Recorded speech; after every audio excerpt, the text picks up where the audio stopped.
My name is Michelle Beanie Harkins, and as president of the American Friends of the Wallace Collection, it is my pleasure to introduce two of my favorite museum directors from institutions on either side of the pond, Dr. Xavier Bray from the Wallace Collection in London, in conversation with Dr. Carrie Barratt from the Longhouse Preserve in East Hampton. Museums should not be and cannot afford to be mere repositories of historic works of art. They are or should be dynamic institutions with the aim of conserving the works in their care while navigating the challenges of keeping their institutions relevant to an ever-changing public with ever-changing priorities in a constantly changing political and philosophical atmosphere. Not to mention the financial challenges of keeping an institution going and attracting the talent required to do so. I think Xavier and Carrie understand these challenges well, and they look forward to sharing their experiences and ambitions with you now. And say, we've just met, but we're fast friends already with lots of people in common, and especially, Michelle, I have to thank you. And as I get older, I always think the way the world works in kind of a linear path and we'll talk about my relationship with the Wallace Collection, but it was through Michelle and the American Friends of the Wallace Collection when I was a curator of American painting at the Met, up here.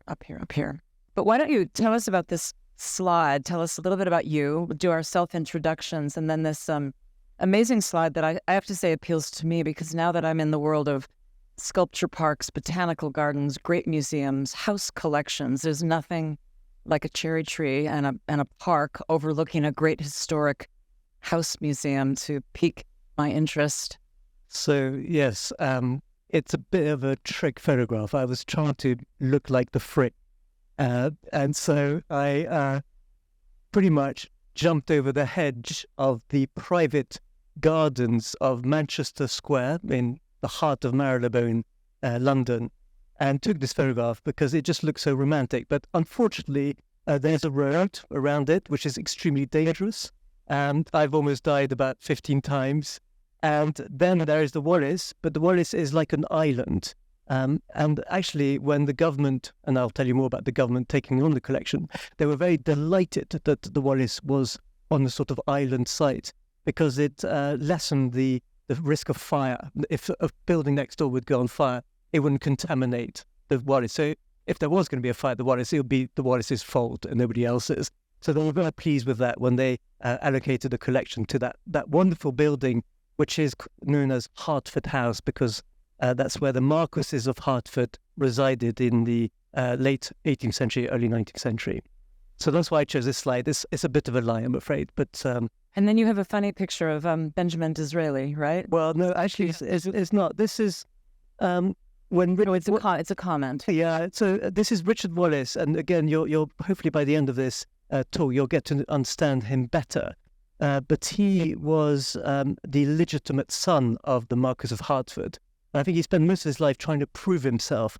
And this is really his zenith when he was illustrated in the New Statesman in the London press as this Victorian gentleman, great philanthropist.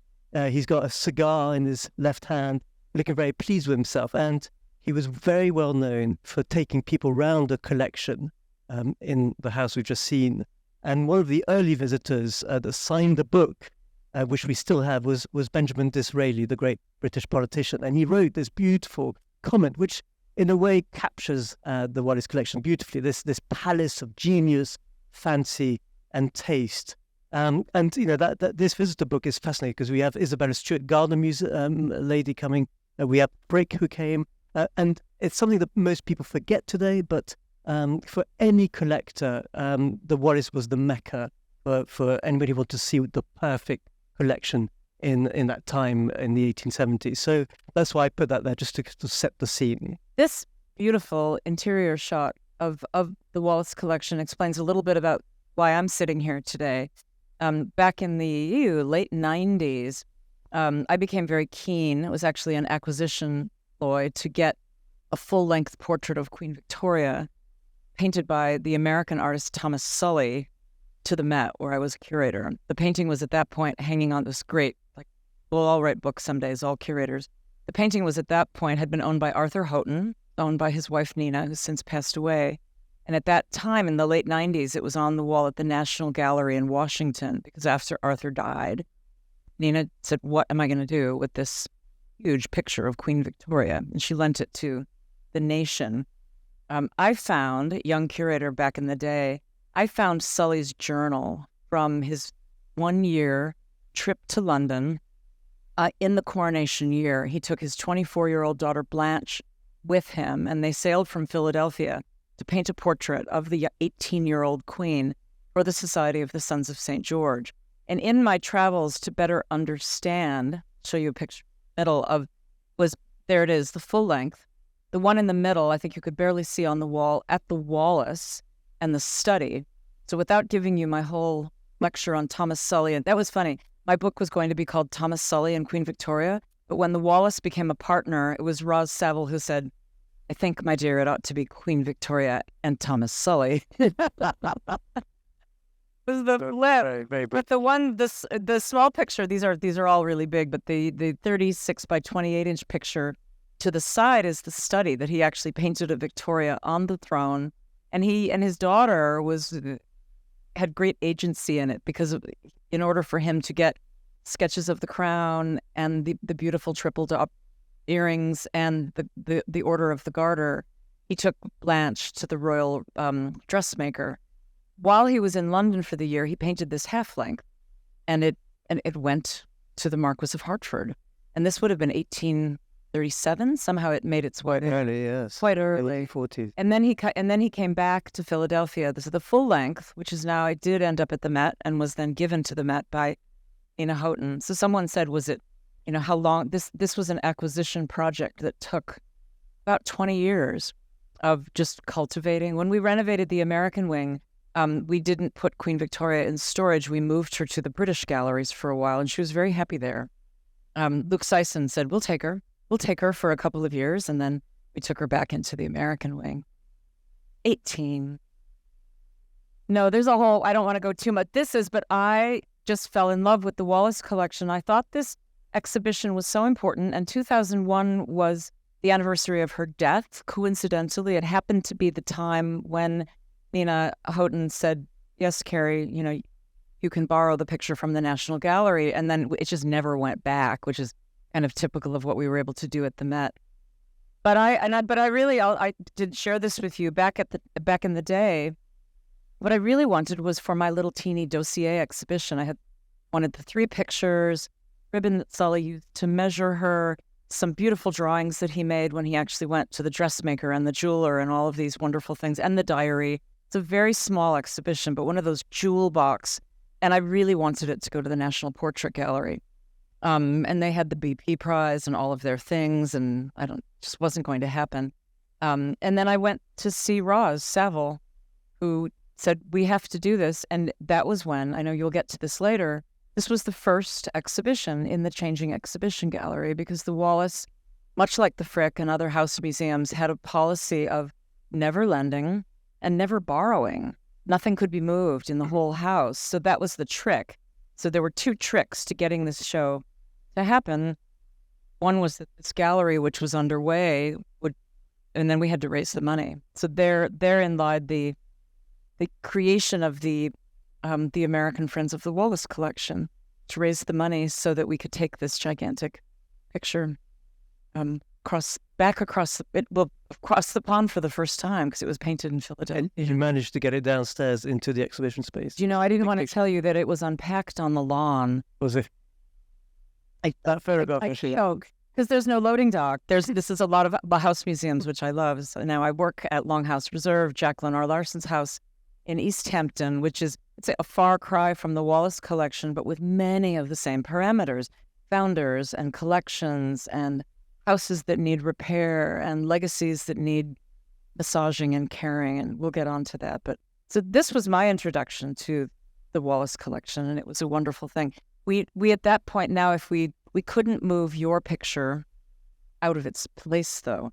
So we had to have the exhibition and then direct people up to the parlor where... the front stateroom. And I have to say, and people said we didn't realize there was an American picture here. And I'm afraid that was that person was also me when we met. I had no idea that Sully was British born, but had spent most of his life in America. So no, that was a great, and that's the beauty I have to say about the Wallace as a visitor, but also working there with the 8,000 objects. But tell us you discover you discover things every day, literally. I think for your curators, but as director, wandering around, and the Sully was one of them. But no, I mean, just to give people who haven't been to the Wallace, this is, of course, the famous Laughing Cavalier by Frans Hals, which incidentally happens to be, I don't know if the New York taxi drivers have to do this kind of test, but in London it's known as the Knowledge. And one of the questions is, where does the Laughing Cavalier live? And they know straight away it's WC2N, N5D, like the postcode, and then Manchester Square. But the Laughing Cavalier is the Mona Lisa of the Wallace collection, and actually it's currently at the moment at the National Gallery in a big retrospective on Frans Hals. But this is one of the pictures that a lot of people come to see. And then, of course, this sort of feminine counterpart is the beautiful Fragonard of the Swing, one of the great masterpieces of the Rococo, which incidentally we've also just conserved. We cleaned it thanks to the Bank of America, and it's been a complete transformation and one of the great masterpieces that people come and look at. But the Wallace is much more than just flat art. It's a great collection of decorative arts, particularly 18th century French. This is the Gautier Avignon clock, which is a sculpture in itself, with the three rivers that go through Avignon represented through those personifications. We have this wonderful vaisseau, this beautiful sort of potpourri of Sèvres piece of the 1760s, astonishing survival. But that's one of many pieces of porcelain that we have at the Wallace.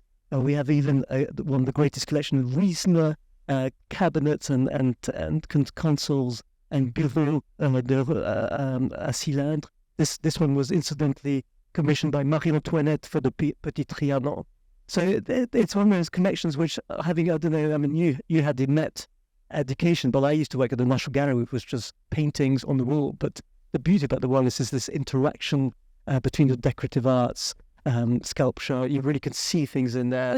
Was it his collection? Was it all? I know you still acquire, but is everything that we've? So we don't acquire. This is a big thing about the Wallace. Is you cannot deaccession or acquire, and the collection was very much formed by the fourth Marquis, principally, with Richard Wallace. Richard Wallace, as you'll see in a minute, really sort of grew up to be his agent, his dealer, and who had a very good relationship with all the Paris and London dealers.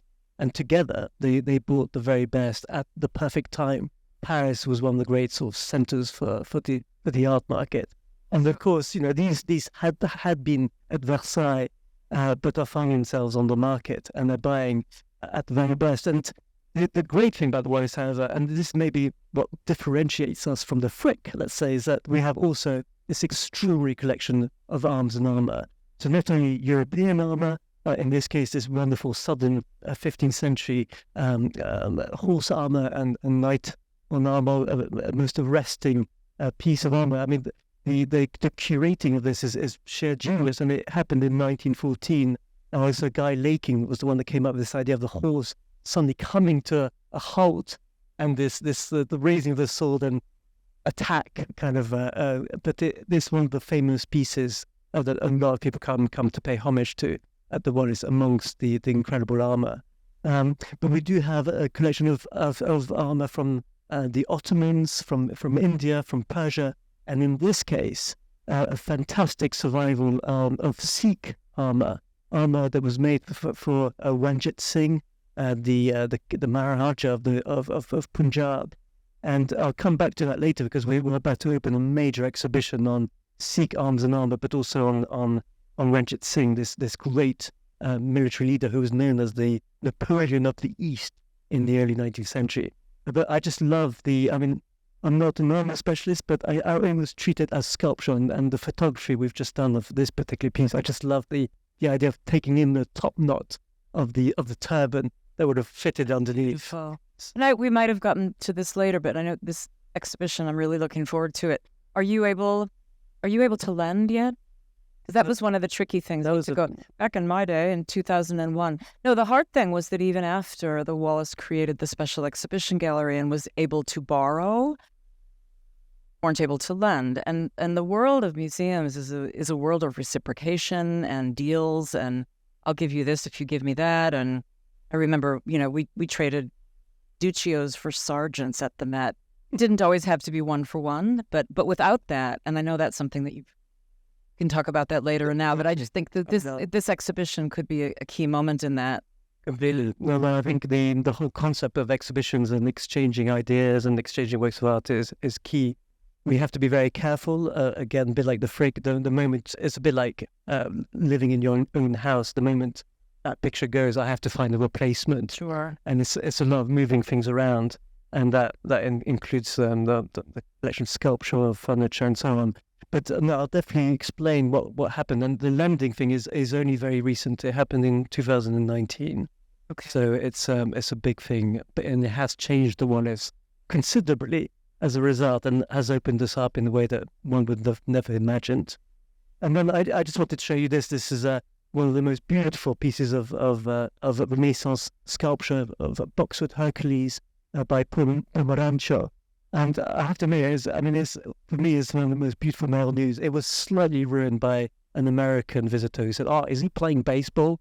And that really just finished it for me. I'm sorry to say this is a silly joke, but it's a most amazing swing in action there.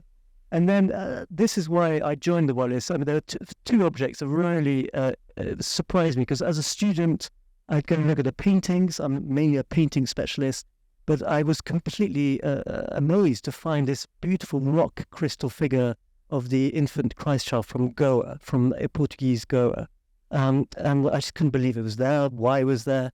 To be honest, it was Richard Wallace who bought it. We don't know why he did it, but it's one of the great sort of masterpieces of Indo-Portuguese art in the collection. And then the other thing that really surprised me was this incredible Irish Celtic bell, a bell that belonged to a famous monk, St. Mura, in County Donegal in Western Ireland, but this beautiful object that you would never expect to see in any collection, really.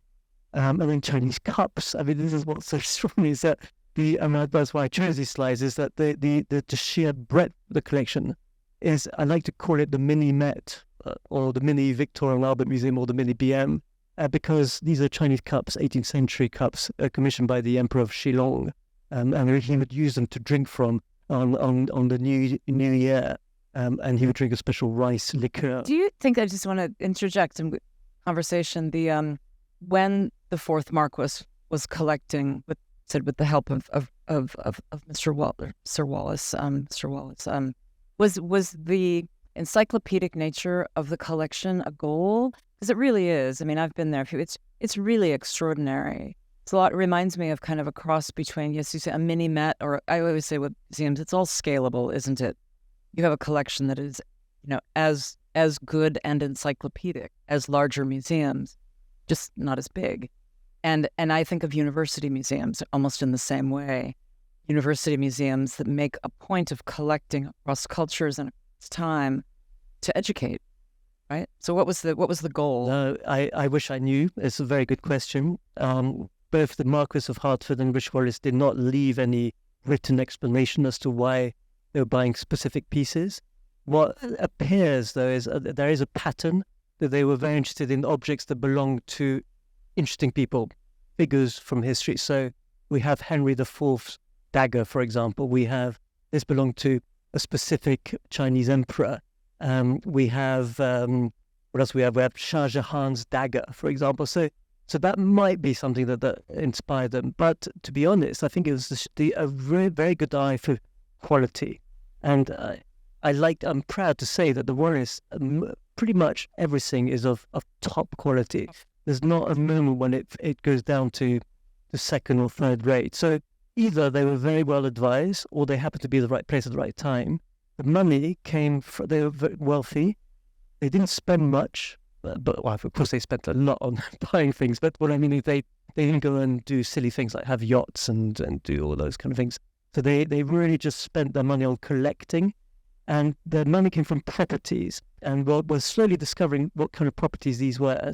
and they tended to be rents from dealers in the whole area of and I like to think that they always got first refusal and maybe a discount for the rent, but that's just me imagining it. But I think the fourth Marquess and Richard Wallace were always in the right place at the right time, to the extent that Richard Wallace even went to St. Petersburg to buy works of art. This he built himself in the 1860s at a sale. They've got a very interesting provenance because it is very likely that they were looted by the French forces from the Summer Palace in Beijing. So they have one of those provenances that are difficult today. What you're talking about is so important, that where things came from, how they were collected, who bought them, or collections where there weren't records left or a complete diary. I always like to say, and especially I'm just, again, speaking at Longhouse, where in this century, just a few years ago, Jacqueline R. Larson died and said, after I die, open my house to the... And that was it. Isabella Stewart Gardner left a telephone of instructions, exactly what to do and what would go in which room and how the programs would be managed. So somewhere in between, sounds like the Wallaces probably, but it's our responsibility then to, especially in this world where there's cultural appropriation and things, you have to have a record of where they bought things and that they were acquired appropriately. No, and I completely agree. It sounds as if, I like to say that Richard Wallace bought in good faith. And in good faith? And that, the inventory, there was an inventory, but the only thing that we have really for this is a catalogue sale of where it came from, and it came from the Colonel Dupin, who had been definitely fighting the Chinese. But the other interesting object which I selected, and this is the one that made me want to apply for the job at the Wallace, was the Ashanti head. This is from present-day Ghana. It's one of the great masterpieces of gold sculpture. It's this amazing head, possibly the head of one of the victims or one of the sort of protagonists that were anti-Ashanti, but a way of warning is as part of a ceremony the enemy of the Ashanti not to do this because you'll get beheaded. It's the most astonishing piece and detailed. And this again was a piece that was looted by the British forces, came up for sale by the Crown Jeweller Garrard's, and along with the V&A and other museums, Richard Wallace was one of the people who bid for these pieces. And this, I think, is a very interesting case for restitution. How big is it? It's about the same size as your head, just life size. Life size? Yeah, life size, sorry. So, I'm very keen to, at the moment, in talks with the Ashanti King in Kumasi in Ghana, not about restitution, but definitely sharing heritage and doing an exhibition. And I think it's the conversations that is important. And he's not asking for it back. He's not. No, he's very keen to exhibit it in Ghana, and he's very keen for me to exhibit, or for the Wallace to exhibit, wonderful pieces that he has still in Ghana. So that makes your goes without saying, but that makes your lending exhibition program be able to provide context, where otherwise you just have one displayed in the context of the Wallace collections. To be able, it's what exhibitions are all about. No, exactly. And what's interesting about Wallace and the fourth Marquess is that they were very generous lenders in their own lifetime, and the French and the English were very good at doing these big blockbuster exhibitions, these sort of expositions universelles, or they had these big exhibitions where countries would show their great works of art, and the fourth Marquess and Richard were always very keen to show what they had and share it. And then this is a slight joke, but a serious joke, with the very sort of sad news about what's happened at the British Museum with the thefts. We of course were commissioned by our trustees to carry out a massive audit of our collection. And the only works that are presently uncatalogued happen to be the hookah pipes that we have. These very beautiful hookah pipes. Oh, those are hookah pipes. Yeah. So the reason, there's shisha pipes that Richard Wallace collected at their Ottoman. But basically, I'm looking for something to catalogue these. So if you know a shisha pipe, this is it. This is a great project. Are they ever used? Then possibly. Do they have residue in them? Yeah, but that's part of the research that needs to be done. But they're wonderful. They're downstairs in storage, and we have about 40 of those. But just, I mean, I just wanted to show the front. Yeah, was it always in this location, this house? So the collection moved from Paris to London in the early 1870s, and they were and Richard Wallace, as I'll show you in a minute, basically refurbished the house that had belonged to the family to turn it into his own private home, but to house the collection basically. And this is, you said at the beginning, but just because it's a lot, this is in Marylebone. That's right. So it's Beautiful, right in the beautiful. middle, Marylebone, just next to Selfridges, off Oxford Street. There's your coordinate near Selfridges off Manchester Square.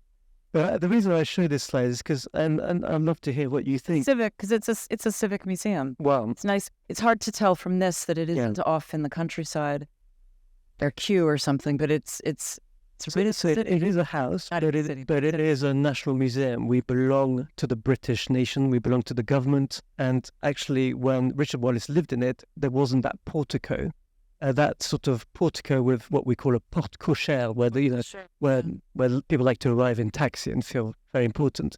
That was actually added by the government. So it's, in a way, it's the first museum extension of another, And I'm personally, I don't like it. I mean, I know it looks nice, but actually, You don't like it. no, I love to get rid of it because I would love to regain the original entrance, which basically, you see that arched window, the little box coming out. That's the conservatory where Richard Wallace liked to read his papers, and then that went straight down and had just a door that went straight into the So the present hall. the porte cochère, where does it date from? That dates from 1900 when they opened the museum. Yeah. I'll just say, apropos of nothing, what it reminds me of, those of you who spend time in New York, you all know the Petrie Court at the Met, which is the great red wall, with a similar. Now the port has been used now as Petrie Sculpture Court, but that was the original entrance to the Met through the park. You know that, but that was, you'd come in your carriage through Central Park.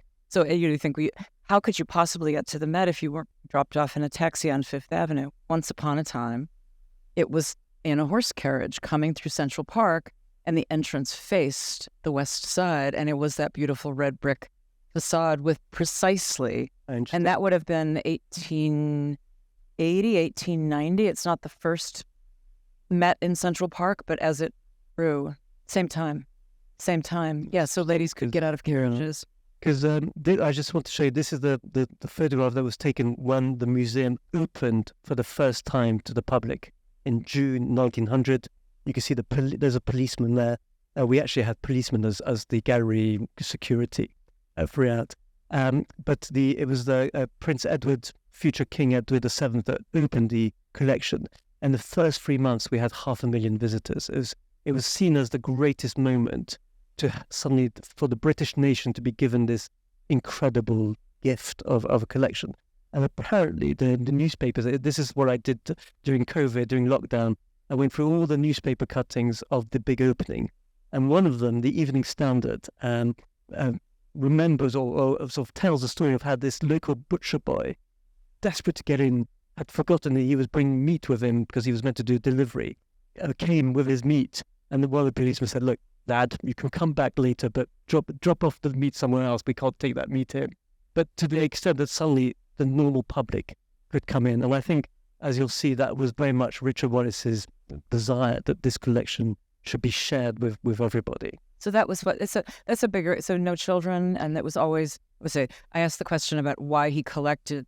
You said, we don't really know, but at some point the intention was to give it to the nation, to make it a public, I think like the Frick, like Longhouse, like Lana. There are so many places. It's an idea he probably had through his supposed father. Probably started early, but it took time to come up with the scheme. But as you'll see, I mean, the person who actually gave the collection Who's this? is this very scary lady who happens to be called... It's just the hairdo. I like her. I've got to get to know her. But she was a perfume seller in the Galerie Lafayette, and Richard Wallace fell in love with her. And it was his wife. Okay, so don't knock her. Don't be rude about her. She's striking is what I meant. Her note. That beautiful necklace that surely someone in this room... She loved jewelry. But she's a great collector of jewelry. Apparently her English was terrible. So she would speak with a French accent, quite strong one. But she is the one that actually signed all the paperwork for the gift to be made to the nation. So it is thanks to her. So, one tends to talk about Richard Wallace, but ultimately it was her who actually did make the gift. Yeah. And that's why, you probably can't read it from where you are, but this is the will of basically when she died.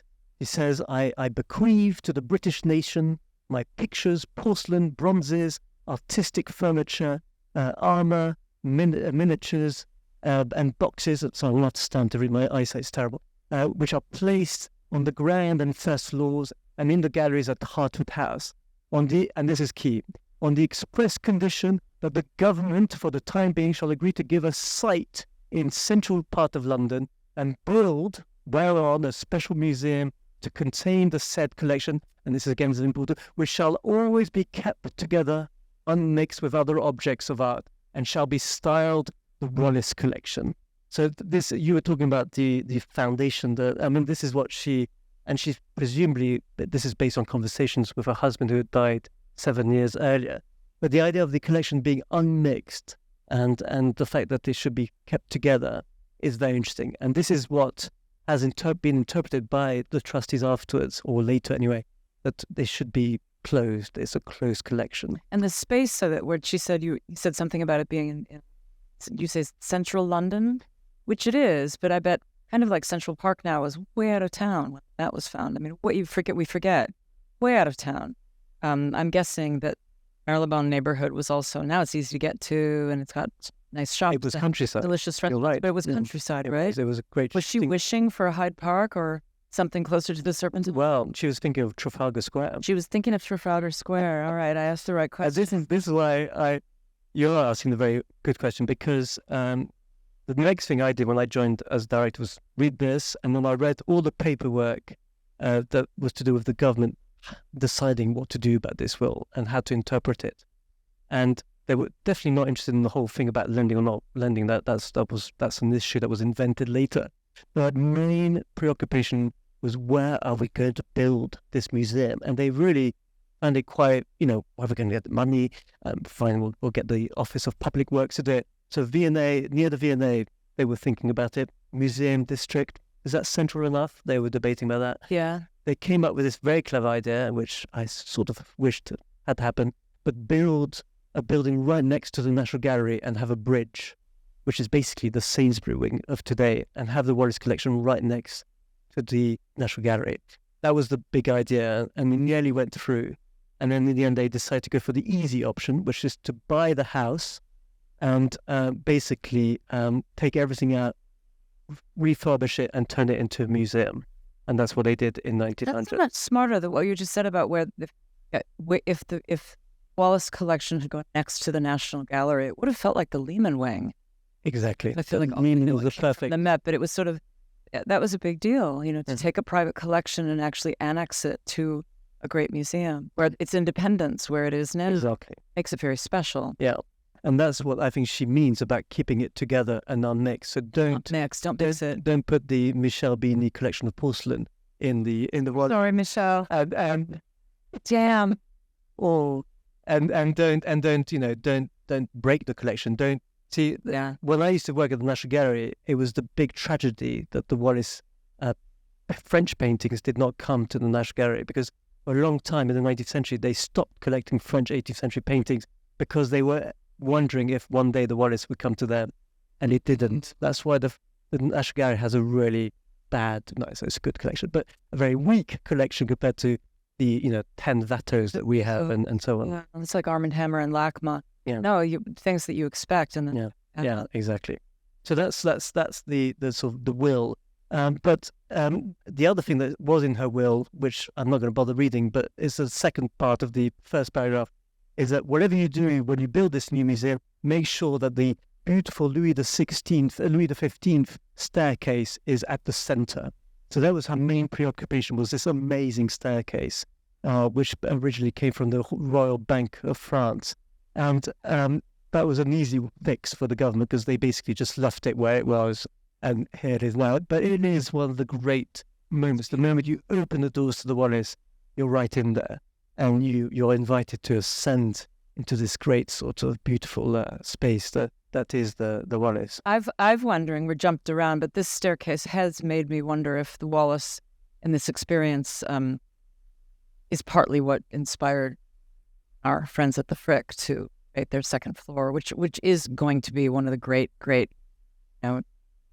surprises when we get to go in and actually walk up the staircase. It's true, yeah. That's a good point. When we used to visit, vertical circulation, so uplifting.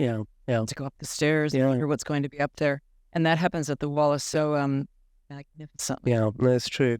I mean, my favorite really is when we do events. I get to stand at the mid bit there and You do? greet people up. But you do suddenly feel like Richard Wallace himself welcoming his guests. But interestingly, the first curator of the Wallace, who took that position was actually Lady Wallace in the form of that bust with Richard Wallace to the right. So it was her that greeted you as you came up the staircase. And then you would see this plaque, which I found in the reserve collection when I joined. It's now back in the collection, but it tells you why the Wallace collection exists, bequeathed to the British nation by Lady Wallace, but in memory by his wife of Richard Wallace. So that's the sort of foundation stone, let's say, which is important to remind people. And here's the man himself towards the end of his life. Quite a melancholic man. I would have loved to have met him. I think he was very kind, but he had a big fallout with his son, and his son died before he did. And I think the last 3 years of his life were quite sad and depressed. Here he is. He looks quite bohemian. Yeah, he's in his smoking jacket. He loved his hookah pipes and cigars. The hat is... And the hat, I don't know what the hat is, and I need to ask him. It's very 18th century. I think the portraits of men, you know that you're home in your house, and maybe it's cold, putting on a turban or something. What's he holding? He's holding small bronze. A small bronze by Algardi, a very beautiful bronze of a beautiful portrait. Yeah. I think he was a very soulful man, and I think compared to other great museum, future museum collectors, there's a lot of integrity there, which I admire. And he was very kind. He set up all kinds of charitable acts. He was one of the first people to sign the tunnel that was going to link France to England. There was, the concept was there early on. The channel. Yeah, the channel. Became the channel. Yeah. Yeah. Tunnel, yeah. Channel. Beautiful, beautiful. And this is the supposed father, the fourth Marquis, who never married. You said the supposed father? Right, so there's no, unless I exhume both of them out of their graves and do a DNA test, I cannot tell you for sure whether... That they're father and son? Yeah. So that's an interesting one. So this is a next Netflix series. But he's so he's so dapper. Yeah, he was with the medals and the regalia. So on the public side, he was very good friends with Napoleon III and Eugenie, but on the private, he is known to have got up to quite sort of no good as such. But he was an extraordinary collector, well known for being present at the sale rooms, for bidding himself. Sometimes outbidding the Rothschilds and the Efrusis and many other great collectors.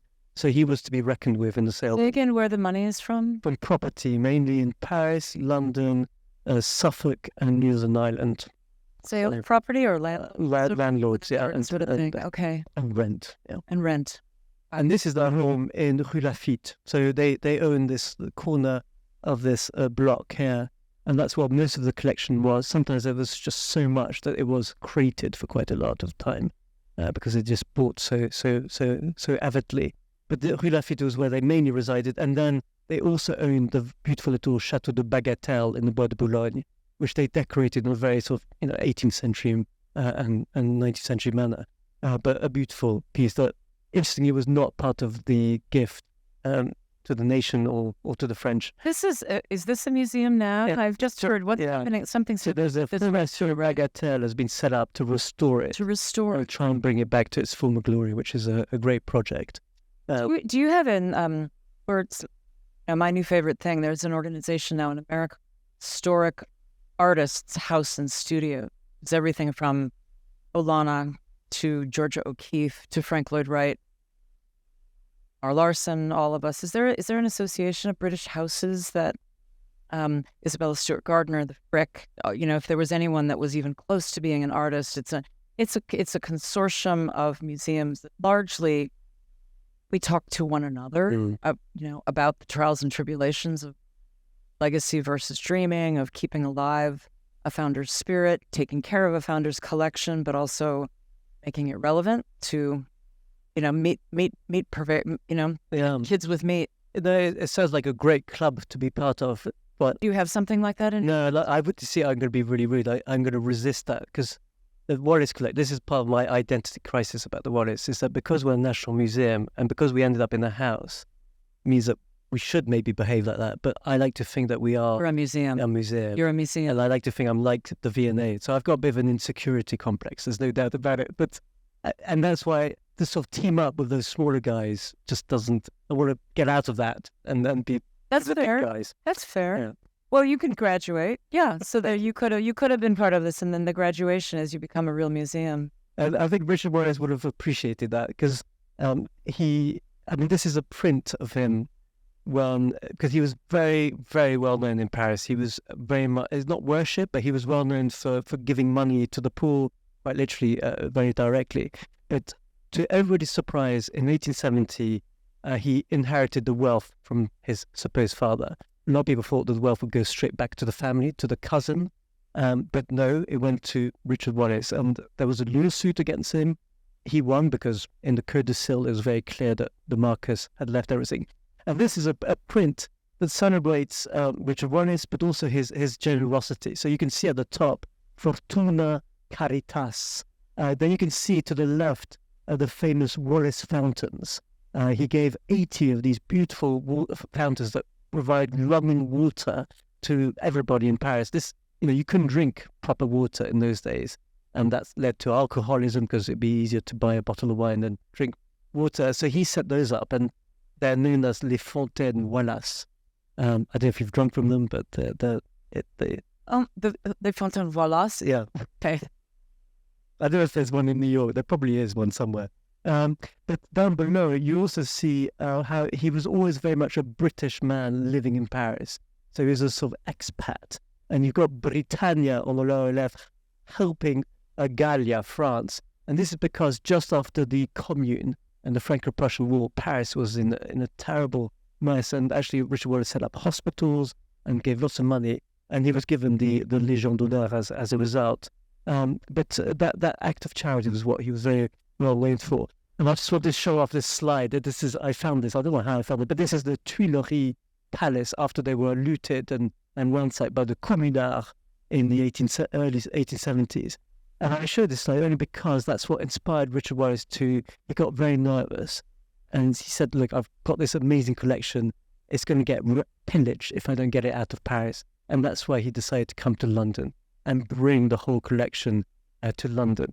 And while he was refurbishing the house that we've seen where the Wallace is, he lent the whole collection to Bethnal Green. We talked about this. We did a little bit of prep last week. I said this is a little bit like the Frick going to the Blair, exactly. Right? It's a little bit. So tell us what Bethnal Green is. Well, Bethnal Green is today the Museum of Childhood. It's a wonderful Victorian building, but it was the South Kensington Museum's V&A's attempt to try and bring culture to the East End of London, which was very much working class. And it was meant to be a bit like, it's a very similar building to the Armory. I mean, it'd be very interesting to see if the Armory is meant to evoke the space. It looks like the Armory. Yeah, no, just funny, occurred to me. But it was a place for exhibitions. It was a place to show things.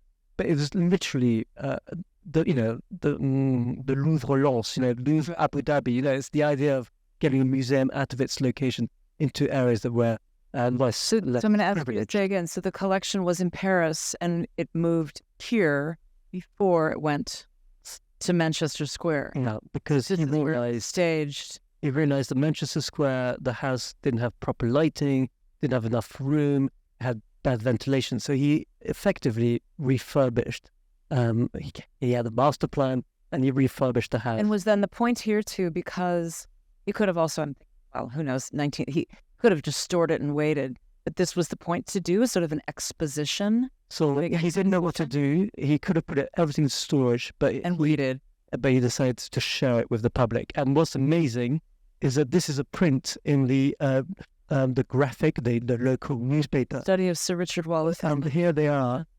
These are East Enders, working class East Cockney East Enders, basically looking at the Sèvres, the gilt bronze, the furniture, all these amazing riches from French palaces.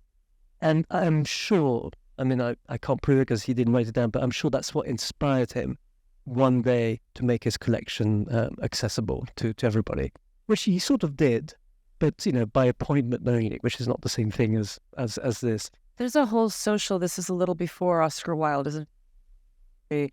But there are those whole, the cartoons that say, dear, we must live up to our, kind of, there's a whole social movement, right? We're showing great things. It's very Victorian. Very Victorian. Great things will make these people better, right? No, it's a social experiment in uplift. And this industrialization, this the wealth being shared out. It's what's happening here in America, and people who make money but come from very little, but then want to share their wealth.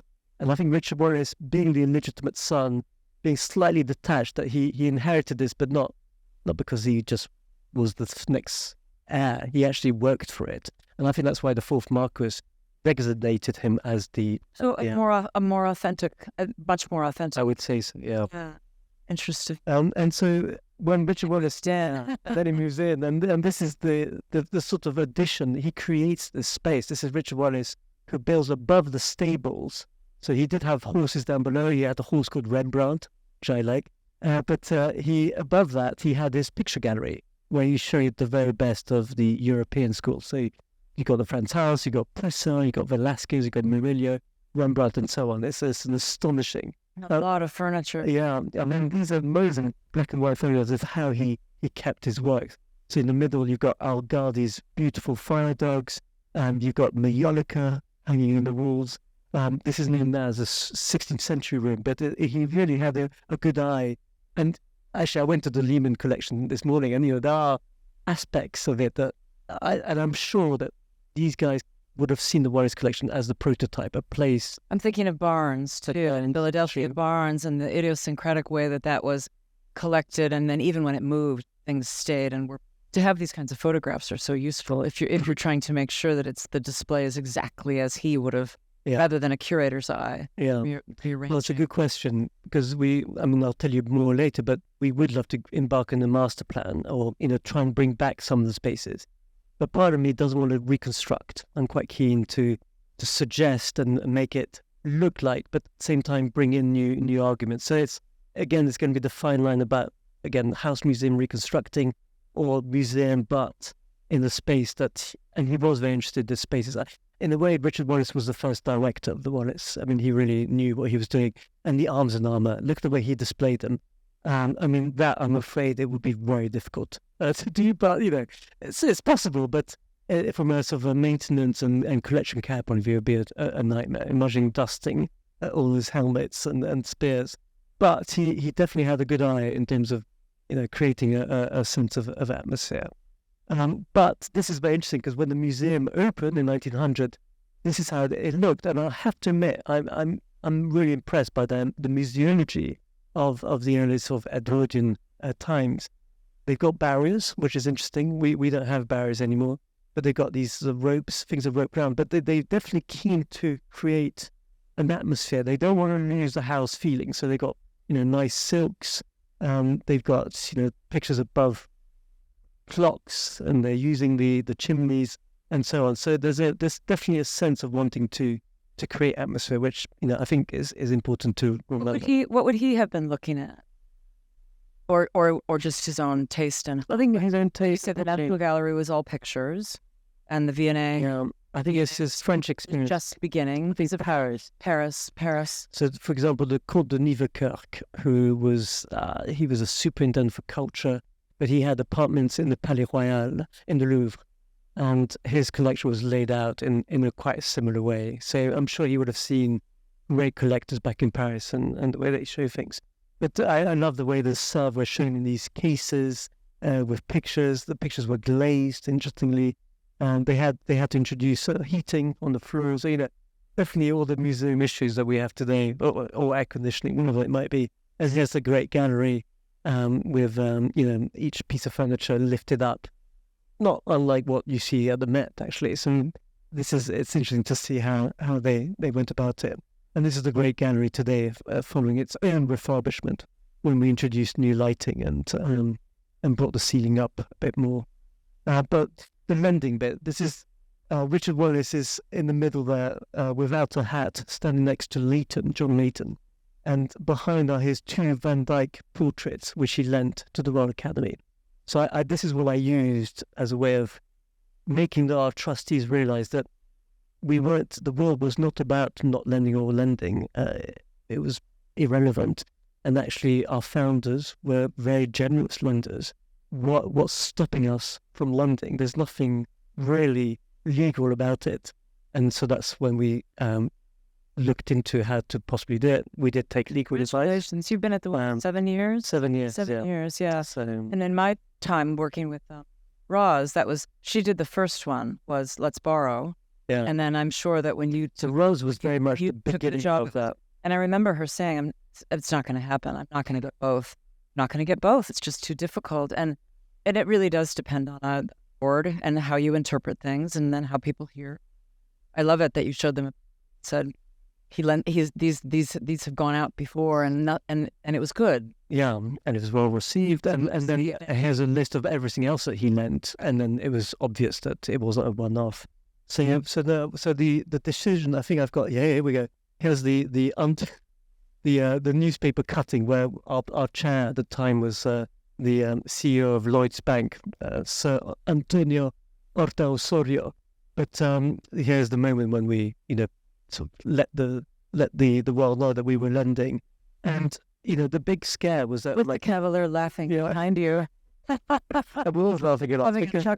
Having a chuckle about what's about to happen. Lending is exciting, but what I discovered very quickly is that I didn't actually have the infrastructure to be able to lend because we didn't have a registrar. Oh yeah, you have. It's like quite full on. You're careful what you wish for. Exactly, and he is laughing.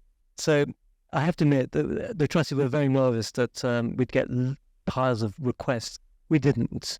And if we do get lots of requests for the same thing, we should say no. You can say no. But we came up with the idea that we would lend on very special occasions. And that's pretty much what's happened. And one of the first special occasions was to lend a wonderful Titian of the Parisies. There were 6 originally painted for King Philip II. The National Gallery, the Isabella Stewart Gardner Museum and Madrid were organising the one-in-a-lifetime exhibition. It would have been cruel not to lend our picture. And I came over especially to Boston to see our picture alongside theirs. And it was it's historic to see them reunited. And I'm so pleased that the Wallace was able to be part of the story. So and this is the wonderful display they came up with in Boston with beautiful natural light. And then most recently we lent the Curatorial table commode to Chateau de Versailles, and it was for the first time reunited in the king's bedroom since the French Revolution. And I mean, I almost cried when I saw this happen because it was like a puzzle being fitted in, and I'm afraid it was only temporary. It's like I'm back, but the opportunity to see it temporarily in that context, it's the way forward. Really, it's art history, living art history, which is I think very important. And refers to and relates to what you were saying at the beginning of the talk. That is very much part of the job. So that's the lending in a nutshell, really. Do you have an exhibition program coming up soon? I think, and we do want to take a little. How are we doing on time? Questions. We're doing well, but I'm sure there are questions. So no, I mean the borrowing and lending definitely opened things up, and so we've been able to do great shows. Richard Wallace the Collector, Manolo Blahnik shoes. Henry Mayle, Indian paintings from the Miracle period, the Frantz House, Laughing Cavalier with his male friends. We worked with the Met on the Walt Disney show. Actually, the show was conceived by Wolf Burkhardt out to the Wallace, and then it came here, and then it came back to us. But also, it was very much part of that story. But and then recently, we just had an exhibition on portraits of dogs, which did really well. We had about 85,000 visitors come to the collection to see this.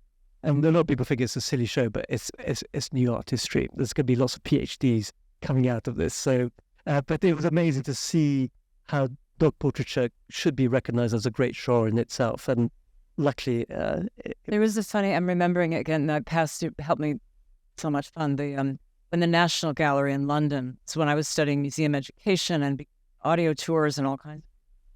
So the tours that educators were doing, because people wanted them, were dogs, cats, shoes, all these things. Manolo Blahnik and dogs, good for you. But at the National Gallery, what I loved about it was that they didn't rearrange the collection to create a gallery of dogs, but they led you through the museum in case that was what your interest was. It showed us that all these layered approaches is the way forward, definitely. Good for you, shoes and dogs. And then this is the next. And then the Ranjit Social, which is opening in April. And then I'll be very interested. I mean, there was a bit of resistance from trustees, who's going to come, what's this about? Why? Just a subject that's never been dealt with. Because you don't have an Indian collection. Yeah, well, it's because it's a name. You should probably have the kingdoms of the Sikhs or the splendors of the Mughal period. But here it's Ranjit Singh, Sikh warrior king. So it took time to get to that stage, but that's why he's on the poster. And he'd lost his one eye. He had terrible smallpox. He's not, the handsome Jahangir or, that's the thing. So anyway, but that'll be very interesting to see how that does. And then we're working with Flora Jukunovic, who's so that I'm quite interesting. We haven't spoken about this, but the idea of bringing in the contemporary without ticking that box, making it genuinely a sort of interaction. And she's been commissioned to paint 2 large pictures on the landing. We're going to be taking 2 bouchers off show.